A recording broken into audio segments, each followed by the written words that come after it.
فرمایا وَإِذَا سَأَلَكَ عِبَادِي أَنِّي فَإِنِّي قَرِيب، محبوب جب میرے بندے آپ کی بارگاہ میں آ کے میرے بارے میں پوچھے نا تو ان سے کہہ دینا میں ان کے قریب ہی ہوں، قریب ہی ہوں۔ دلیل کیا ہے؟ یہ جب بھی مجھ سے دعا مانگیں گے میں ان کی دعاؤں کو قبول فرماؤں گا، میں ان کے قریب ہوں، میں ان کے قریب ہوں۔ یہ جب بھی دعا مانگیں گے نا میں قبول کروں گا، میں ان کے قریب ہوں۔ اللہ تبارک و تعالیٰ کے بندے اللہ سے محبت کرتے، رب کی بارگاہ میں جھکتے، اس کو اپنے دکھ سناتے، اس کے پیارے محبوب صلی اللہ تعالیٰ علیہ وسلم کا وسیلہ لے کے اس کے حضور حاضر ہو جاتے، پیشانیاں سجدوں سے روشن ہوتی۔ ہم نا ہر چیز کے لیے وقت نکالتے ہیں، ہر چیز کے لیے، لیکن عبادت کے لیے وقت نہیں نکالتے۔ ہر شے آباد ہے، ہر شے، ہماری فیس بک بھی آباد ہے، واٹس ایپ بھی آباد ہے، ہمارے ٹویٹر بھی آباد ہیں، ہماری ہر چیز آباد ہے۔ سب سے کم آباد ہمارا مصلی رہ گیا ہے، سب سے کم۔ وہ لوگ اب ڈھونڈنے سے ملتے ہیں جن کی بغل میں مصلی ہوتا تھا۔ میرے بھائی آپ کتنا کو دنیا کے پیچھے بھاگو گے تھکا دے گی، کتنا دولت کے پیچھے بھاگو گے تھکا دے گی۔ آپ جب اپنی زندگی میں جمع تفریق کرو گے نا تو مرتے وقت احساس ہوگا کہ سارا کچھ تو لوگوں کے لیے کیا، اپنے لیے تو کر ہی کچھ نہیں سکے۔ اور ہم عبادت کے معاملے میں بہانے بازی بھی کرتے ہیں۔ ہم کہتے ہیں اوہو رزق کمانا بھی تو عبادت ہی ہے نا، تو میں حلال روزی کے لیے جا رہا ہوں، یہ بھی تو عبادت ہے نا۔ میری طرح کے لوگ کہہ دیتے ہیں کہ میں سویرے اٹھ کے مدرسے میں کچھ اسباق دیکھتا ہوں تو یہ بھی تو عبادت ہے، میں بیان کرنے کے لیے مطالعہ کرتا ہوں تو یہ بھی تو عبادت ہے نا، اتنے لمبے سفر کر کے ملک میں دنیا میں گھومتا ہوں تو یہ بھی تو میں عبادت ہی کر رہا ہوں۔ اب اسپیشل نفلوں کے لیے وقت کس طرح نکلے، اسپیشل کر کے تسبیح میں کیسے چلاؤں، میں سارا کچھ ہم بہانے بنا لیتے ہیں نا۔ میرا سوال یہ ہے کہ یہ ساری باتیں صحابہ کو، نبی کریم کو، دیگر لوگوں کو بھی تو پتہ تھی نا، لیکن آپ غور تو کریں 23 سال حضور کو وقت ملا، مختصر وقت ظاہراً تبلیغ کرنے کے لیے، پوری دنیا میں دین بھی پھیلانا ہے۔ گھر میں 11 ازواج ہیں، 4 بیٹیاں ہیں، ان کی اولادیں، سارے کام کاج بھی دیکھنے، لیکن سیدہ طیبہ طاہرہ حضرت عائشہ صدیقہ رضی اللہ تعالیٰ عنہ فرماتی ہیں سارا دن تبلیغ کرتے، ہر غلام کے دکھ سنتے، گھر میں آتے تو اپنے گھر والوں کا خیال کرتے، کام میں ہمارا ہاتھ بٹاتے۔ قربان جاؤں، کہتی ہیں زمانہ سارا سو جاتا لیکن آمنہ کے لال مصلی بچھا لیتے۔ دنیا سو گئی، ساری سب سو گئے، جو خدام تھے، وہ جو غلام تھے وہ سو گئے۔ صحیح مسلم میں لفظ ملیں گے، سیدہ پاک فرماتی ہیں او میرے نبی کے غلاموں، میں نے یہ رنگ بھی دیکھا ہے کہ حضور نے اتنا کھڑے رہے، اتنا قیام کیا، اتنا قیام کیا کہ مقدس پیروں میں ورم آ گئے، سوج گئے پیر، اتنے بڑے۔ دل پہ ہاتھ رکھ کے نہیں بتا سکتا کہ میرے کبھی نماز میں پیر سوج گئے، کوئی نہیں بتا سکتا۔ بچوں کی روٹی کماتے تھک گئے بات الگ ہے، ہم سیر کرنے گئے تو تھک گئے بات الگ ہے، لیکن عبادت میں یہ بھی تو مسلم شریف ہے نا، یہ بھی تو دین ہے نا، یہ بھی تو حضور کی سنت ہے، یہ بھی تو وہ چیز ہے جو کریم کی آنکھوں کی ٹھنڈک ہے۔ سیدہ فرماتی ہیں پیروں میں ورم آ گئے، اور ساری رات ہی حضور نے نماز پڑھی اور ایک ہی آیت بار بار دہرائی۔ مسجد نبوی میں بلال حبشی نے فجر کی اذان دے دی اور حضور ابھی مصلی پہ تھے، کریم فارغ ہوئے، میں نے عرض کی یا رسول اللہ صلی اللہ علیہ وسلم آپ کے تو صدقے اللہ اگلے پچھلوں کے گناہ معاف کرے گا، تو آپ اتنی آہوزاری کیوں فرماتے ہیں؟ آپ تو شفیع ہیں، آپ تو انبیاء کے امام ہیں۔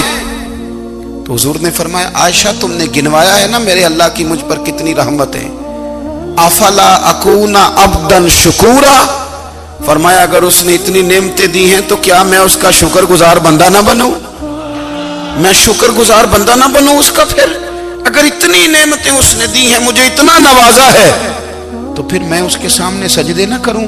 او میرے بھائی، بڑے قابل فخر لوگ ہیں ہم کہ ہم نبی پاک کے غلام ہیں، ہم قابل فخر ہیں کہ نبی کریم کے غلام ہیں، کیا کبھی اس غلامی کے شکرانے میں بھی 2 نفل پڑھے کہ یا اللہ تیرا شکر ہے تو نے ہمیں حضور کا غلام بنایا ہے؟ یاد رکھیں کہ اپنی روحانی زندگی کو آباد کریں، استغفار پڑھیں، تسبیحات کریں۔ حضرت عبداللہ ابن عمر رضی اللہ تعالیٰ عنہ حضرت عمر کے صاحبزادے، مکہ مکرمہ میں ان کی قبر ہے۔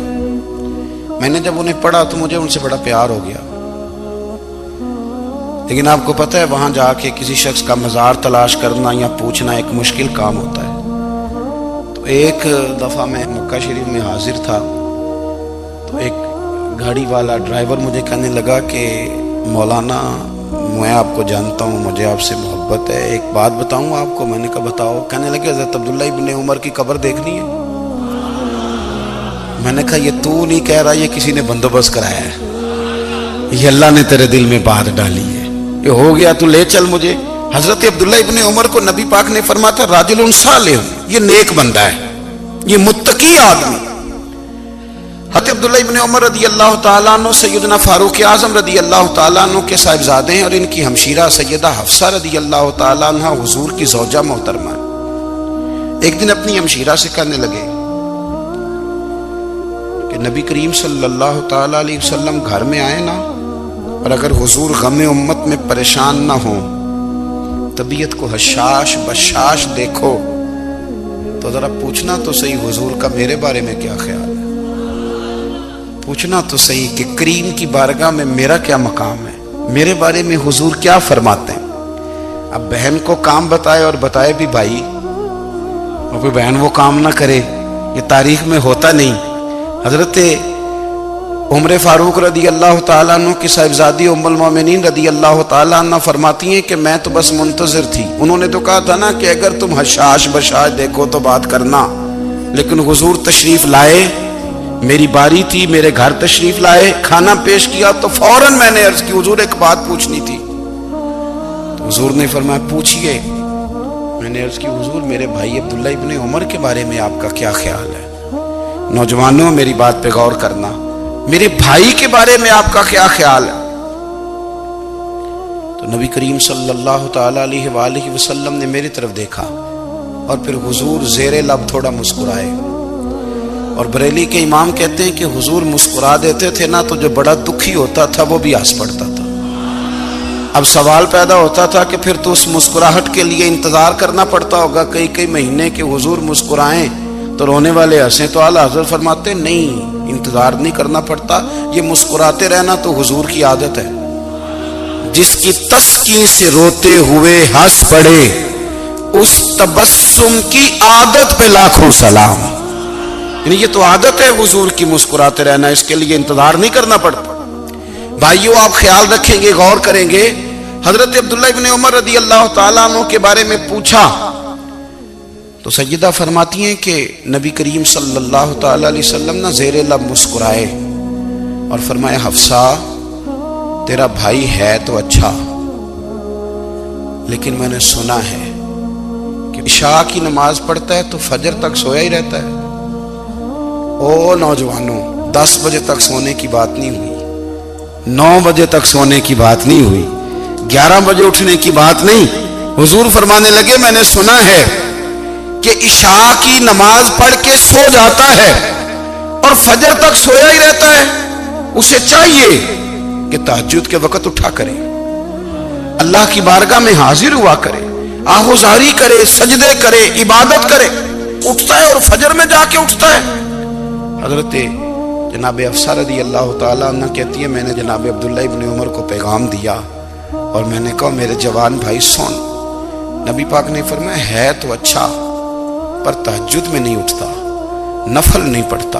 او میری ملت کے جوانوں، مزہ نہیں آ جاتا جب ساری دنیا سوئی ہو، ساری دنیا، اور بستر بھی گرم ہو اور نیند بھی پورا غلبہ کر رہی ہو، اور اچانک گھنٹی بجے دماغ میں، آنکھ کھلے، گھڑی پہ نظر پڑے، 3:30 4 بجے کا پیغام گھڑی بتائے، اور کوئی چڑھتی جوانی والا اٹھ کے وضو کرے، اور جب وہ مصلی کھول کے بچھائے تو مدینے والے محبوب کہتے ہیں کہ ہر نماز پہ رب ثواب دیتا ہے، اور جو اٹھ کے تہجد کی نماز پڑھے اسے دیکھ کے تو رب مسکراتا ہے، جو اس کی شان کے لائق ہے، جو اس کی شان کے لائق، وہ مسکراتا ہے، خوش ہوتا ہے کہ میرا بندہ تہجد میں اٹھ گیا، وہ مسکراتا ہے۔ کاش ہماری صبحیں کبھی اپنے مالک کے نام ہو جائیں، کاش کہ صبح حضرت ابو الحسن رحمت اللہ تعالی علیہ حضرت معاذ ابن جبل رضی اللہ تعالیٰ عنہ کے پاس بیٹھا کرتے تھے، فرماتے ہیں ان سے جو پیار بڑھا تو پھر میرا مصلی سے بھی بڑھ گیا۔ تابعی ہیں، فرماتے ہیں صحابی رسول سے محبت ہوئی تو ذکر سے بھی ہو گئی، پھر درود شریف سے بھی ہو گئی، محبت ان سے بڑھی تو پھر اللہ نے مسجد کا پیار بھی بڑھا دیا۔ آپ فرماتے ہیں کہ میری ہر وقت بھی یہ چاہتی تھی کہ بس اللہ اللہ کروں، بس اللہ اللہ کروں، بس نہ میں ذرا تھوڑی جان چھڑاؤں لوگوں سے، کوئی 10 منٹ ملے تو میں کوئی 4 نفل پڑھ لوں، میں تھوڑا سا نہ بچوں لوگوں سے، اور مجھے تسبیح ملے تو میں نہ کچھ 400-500 دفعہ استغفار پڑھوں، سبحان اللہ، الحمدللہ، اللہ اکبر، لا حول ولا قوت الا باللہ، میں نہ تسبیحات پڑھوں۔ فرماتے ہیں کہ بچے تھے گھر میں 6-7، غربت تھی، کام ملتا کوئی نہیں تھا، اور میں کام چور نہیں تھا، کام ڈھونڈتا تھا، پر اللہ کی قدرت کے کام نہیں ملتا تھا۔ فرماتے ہیں کہ میں نے ایک دن اپنی اہلیہ سے کہا کہ آج میں پھر جاتا ہوں کام ڈھونڈنے، تو میری بیوی بڑی فرما بردار تھی، پر اس دن نہ غربت کے ہاتھوں تنگ آ کے کہنے لگی آج نانا کوئی تو چیز لے کے آیا، تو مجھ سے بچوں کی بھوک نہیں دیکھی جاتی، یہ سب روگاں دا روگ محمد جس دا نام غریبی، کنڈ بلا کے لنگ جاندے نہیں دوست یار قریبی، آج نہ کچھ لے کے آیا تو میں بچے لے کے چلی جاؤں گی۔ شیخ فرماتے ہیں کہ میں بڑا پریشان گھر سے نکلا، پر میں نے صبح سے لے کے زور تک کام ڈھونڈا، کام ملا کوئی نہیں، تو میرے دل میں خیال آیا چلو کام نہیں ملتا تو اللہ اللہ تو کرے نا، چلو بندوں کی مزدوری نہیں ملتی تو رب کریم کی عبادت ہی کرتے ہیں۔ فرماتے ہیں کہ میں نے نا فرات کے پانی سے وضو کیا، نہر کے، شدید دھوپ تھی، ساتھ ریت تھی اور ریت تپ رہی تھی، میں نے اپنا رومال وہیں مصلی کے طور پر بچھا لیا، اور فرماتے ہیں کہ زور سے لے کر عصر تک نماز پڑھی، دھوپ بھی پورے زور پہ، پر میرے سجدے کا ذوق بھی پورے زور پہ۔ فرماتے ہیں سورج بھی چمک رہا ہے اور رب کی عبادت کا ذوق بھی پورے زور پہ، میں سجدہ کروں تو پھر میرا اٹھانے کو جی نہ چاہے۔ میرے استاد لکھا کرتے تھے، یہ ان کا شعر ہے، وہ کہا کرتے تھے مجھے سوز دے، مجھے ساز دے، اور مجھے نیم شب کا نیاز دے، دم سجدہ خود کو میں توڑ دوں، مجھے ایسا ذوق نماز دے، اور میں تیری بہار کا پھول ہوں، میں کھلا بھی ہوں تو تیرے لیے، مجھے میری شاخ سے توڑ لے، مجھے اپنی زلف کا ناز دے۔ بھائی فرماتے ہیں کہ عصر تک میں نے نفل پڑھے، دل ڈھلنے لگا، عصر کی نماز پڑھی اور میں وہاں سے چلا۔ اب میں جب نکلنے لگا تو دل میں خیال آیا کہ چھوٹی چھوٹی دیواریں ہیں گھر کی، بغیر کچھ لیے جاؤں گا تو بیوی دور سے دیکھے گی تو شور کرے گی کہ پھر خالی ہاتھ آ گیا ہے۔ کہتے میں نے اپنے اسی رومال میں جس پہ میں نے نماز پڑھی تھی نا، رومال میں کی آخی دے پنجابی جی صافہ، کہتے ہیں اسی میں نا میں نے کچھ ریت بھر لی کہ وہ دور سے دیکھے گی تو سمجھے گی کچھ لے کے آیا ہے، چلو جا کے اسے بتا دوں گا کہ آج پھر مزدوری نہیں ملی۔ کہتے ہیں وہ ریت لے کر جب میں گھر میں گیا تو پہلے بیوی دروازے پہ کھڑی ہوتی تھی، پوچھتی تھی خالی ہاتھ آ گئے ہو؟ آج میں نے دیکھا تو ہے ہی کوئی نہیں۔ فرماتے ہیں میں اندر داخل ہوا، سلام لیے، کونے میں میں نے وہ رومال رکھ دیا اور میں نے آواز دی کہ بھلی مانس کہاں ہو؟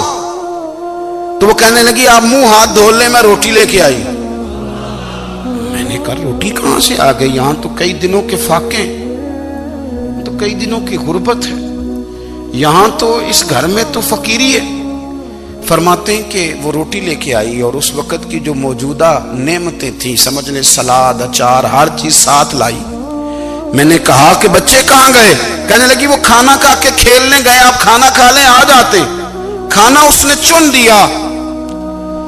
میں نے حیرت انگیز لہجے میں ساری نعمتیں اپنے دسترخوان پہ دیکھ کر کے بیوی سے پوچھا یہ کہاں سے آیا کھانا؟